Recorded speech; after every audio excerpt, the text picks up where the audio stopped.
Hello everyone, welcome back to my channel. Today's video is going to be a fun one because we are going to be talking about 5 products that I personally think are overhyped. If you're new to my channel, my name is Kelsey and I exclusively talk about cruelty-free beauty products, and I would love if you subscribe to my channel. For those of you that have been subscribed, you've probably noticed that I haven't been uploading as much recently. I've been really struggling with mental health. I go through struggles with it. It's pretty much something that I've dealt with since I was like 21 and I'm now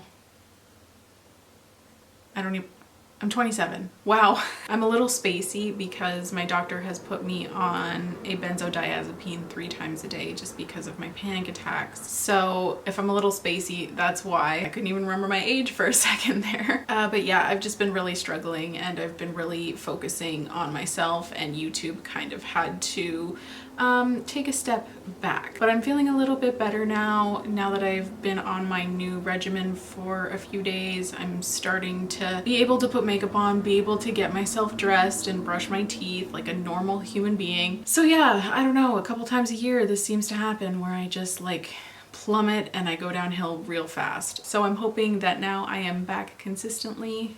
Fingers crossed, but we are getting into wedding season, so who knows. I did do my first wedding also.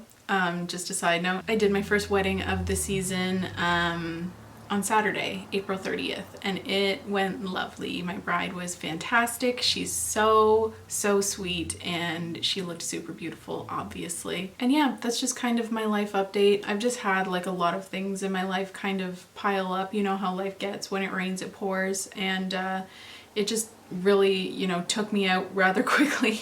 So I'm on the mend and filming and talking to you guys, especially about something that I really love, makeup.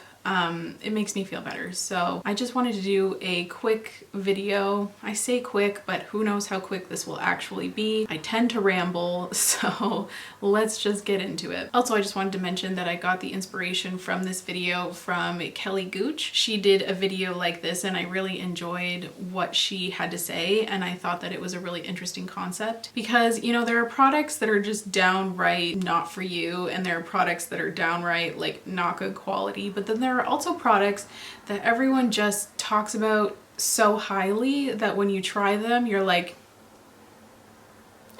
they're okay. Yeah, okay, I guess. So those are kind of the products that I want to talk about today. Just products that everyone talks about how much they love them, and I just don't seem to understand why. Like, they're just kind of average to me. So the first product I want to talk about is one that I have, you know, been thinking about for a long time actually, because I'm pretty sure I used to talk about how much I loved it. Maybe at one point I did, but perspectives change as you try new things, you know? And I think that this product isn't quite as hyped up as it used to be, just because this brand isn't as hyped.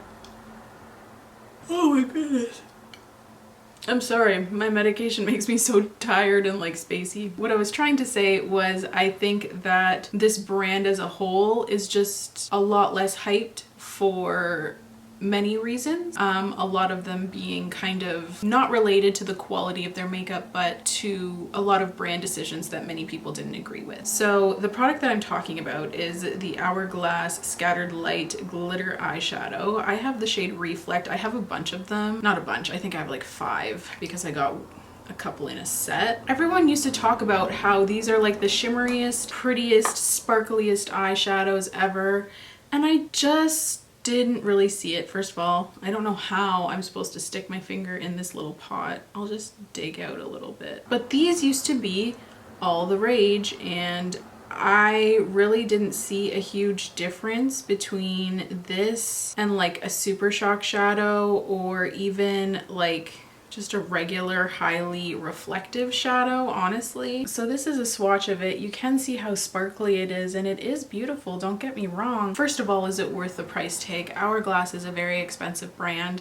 I don't think it's worth how much it is, and you can get Colourpop SuperShock shadows for like $6 or $7. They used to be $6, they might have gone up because of inflation, but the SuperShock shadows are just really similar, and I find that these are really quite difficult to apply with a brush, and I can't really get my fingers in there, so I have to dig it out with my nails, and I don't really like doing that. Like, it's not a bad product enough to get rid of it, but I don't particularly reach for it a ton. And I just think it's not special enough to deserve the hype, especially if you think about like indie brands. Now that is some serious sparkle. I just wish indie brands, like they have a lot of like duochromes and like brighter colors and shimmers that like shift pink.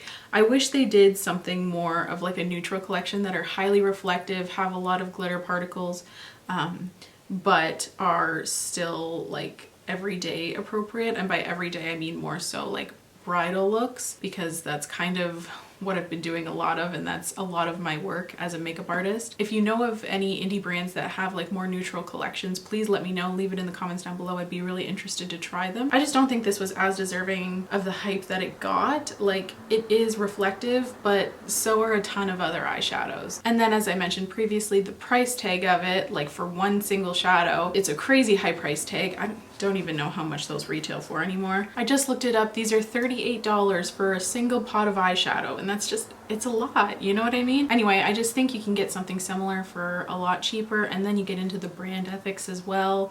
If you want me to do a video on that, I could do like a rise and fall video, kind of smoky glow style about Hourglass. I think that could be interesting. Maybe I'll do that. Anyway, yeah, this is the first product. Just rambled on about that for like 10 minutes. Next up, if you watch my channel frequently, you probably knew that this was coming. This is the Fenty Beauty Sunstalkr Bronzer. I think this is not worthy of the hype. I just think that the shade range is fantastic. Colors are so beautiful, but the formula is like subpar, average at best. It's very, very dry. The only thing I like to use this for is nose contour, because it's so stiff that it doesn't deposit a lot of color. And nose contour is something that I want to be very, very subtle. But like for my cheeks, I've actually ruined brushes trying to dig into this product just to get more out, because I couldn't build it up on my cheeks.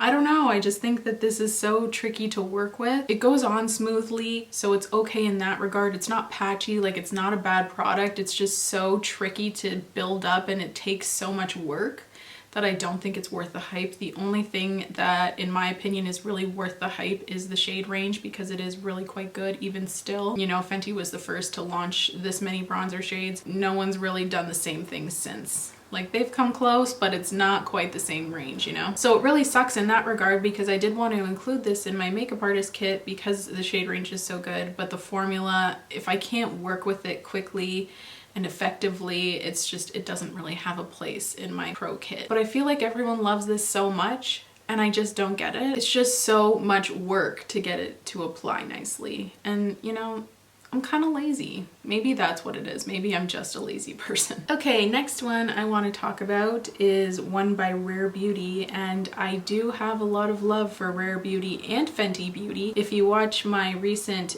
favorites video, I included some products from both of those brands. I'll link it in the cards up above if you're interested. So I do think they're really good brands, don't get me wrong. Fenty is one of my favorite brands. I think that's one of the only products that I don't really enjoy that I've tried so far. But yeah, I've tried some really awesome things from Rare Beauty. This is just not one of them. It's not bad, again, but it's not, you know, the greatest. So this is the Liquid Touch Brightening Concealer. I did get not a great shade for me. This shade is far too pink. I got the shade 160C, but it doesn't matter quite as much when it's a concealer. The issue I have with this concealer is it just creases. It kind of settles into my fine lines, which I know is going to happen, but you know how some concealers do that more than others? This one does it rather quickly under my eyes. It does it pretty severely, so it's not a great look. It's very noticeable on me. It has good coverage though, and like I can see it working for a lot of other people, and I see a lot of people rave about it, but it's just not one that I would personally rave about, because I think it is average. Again, average at best, maybe subpar. Same with the foundation, but I straight up don't like the foundation, so that's why I didn't include it in this video. This one I can tolerate, but it's just that I tolerate it. I don't love it. If I want to have a good makeup day, this isn't what I reach for. But it is like super hyped up, I feel like. I feel like a lot of people really enjoy this concealer, and I'm just not one of those people. It's just okay to me. That is product number 3, where I don't think the hype was warranted. This one might be a little bit controversial, I'm not sure. This is the Tatcha Luminous Dewy Skin Mist. First of all, I don't know if this is even good anymore. Smells okay. I have such little left. I should just finish it up. Everyone and their mom was talking about this at one point. I see less people talking about it now, but I have been like out of the YouTube game for a little bit. Like I haven't been really into watching YouTube. I go through phases where I kind of, you know, watch a ton of beauty YouTube and then I just watch like a ton of Netflix. So I'm kind of in a Netflix phase right now, so I'm not super up to date on what people are talking about. But you know, I think Kim Kardashian and Makeup by Mario really made this product hyped up because it is dewy. I'm just gonna give myself a couple spritzes because I don't have anywhere to be.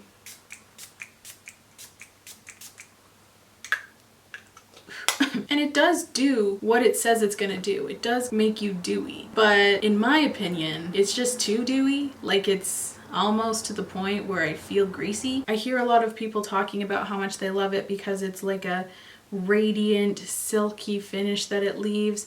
And I do like the fact that it does kind of bring down any powderiness that you may have to the skin if you set with powder, like I do as an oily skinned gal. But I just found this too dewy and it made my makeup run. And again, that could be just my skin type because I have oily skin. It's just not the product for me. But I don't think it's a bad product. I just think the more that I use it, the more that I realize it's just average in my opinion. I think I might have even included this in a favorites at one point because I did really used to like it until I had to actually like wear my makeup for prolonged periods of time and realized that every time I used this, my makeup had no longevity when using this. It seems like it's a good product for a lot of people because it does have so much hype. Oof, that was a loud ankle crack. Sorry if you heard that. I'm gonna try to finish it up though, just like with the Fenty product. I don't want to waste it. Like it's not a bad product. Again, this video is about products that are not bad, just not great. So yeah.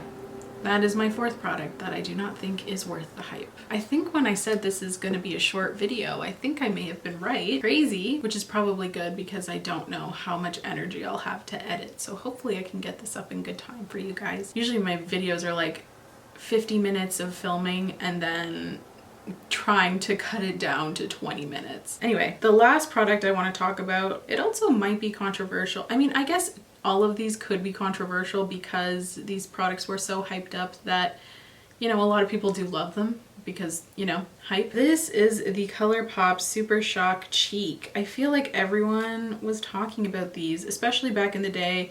I feel like hype for products has kind of gone down a little bit. I think the beauty industry is slowing down, so products are less likely to get like so much hype as they used to back in like the height of beauty YouTube. Did I even say what this was? I don't know. This is the Colourpop SuperShock Cheek. I just find that every time I use this, not every time, but half the times I use this and it looks beautiful. And then the other half of the time I use this and it breaks up my foundation. And I use it the same way and with the same foundation. Like it's a really pretty product when you swatch it, and I'm sure on bare skin it would be super beautiful. Ooh, I should try that. If I don't know how it's going to perform on any given day, like I'm not gonna reach for it, you know? It's too unpredictable. And I can't decide what the factor is that changes the way that this applies because I'm very much a creature of habit. I don't change my routine all that often. I use, you know, if I use a foundation, I'll use it like consistently for a few weeks to a month. And then maybe rotate it out as the season changes or if I'm just like looking for something new. But like I'll go from one day to the next using the same foundation.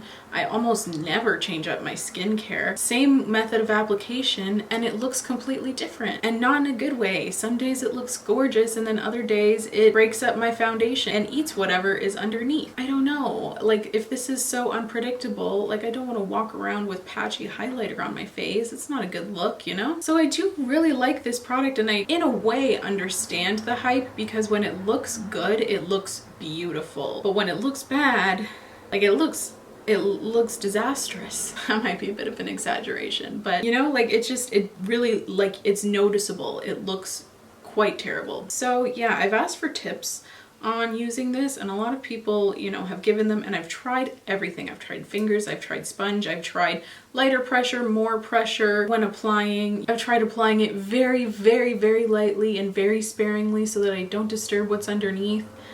to no avail sometimes. So yeah, that is the reason that this has made the list, because it's not a bad product, because I can get it to work sometimes, but it's just too unpredictable for it to be a staple in my routine. And those are my 5 products. I do have a 6th one in mind. Should I just share it? I've only used it twice. I'm just gonna share it really quickly. This is the e.l.f. Putty Bronzer. This has not worked for me yet.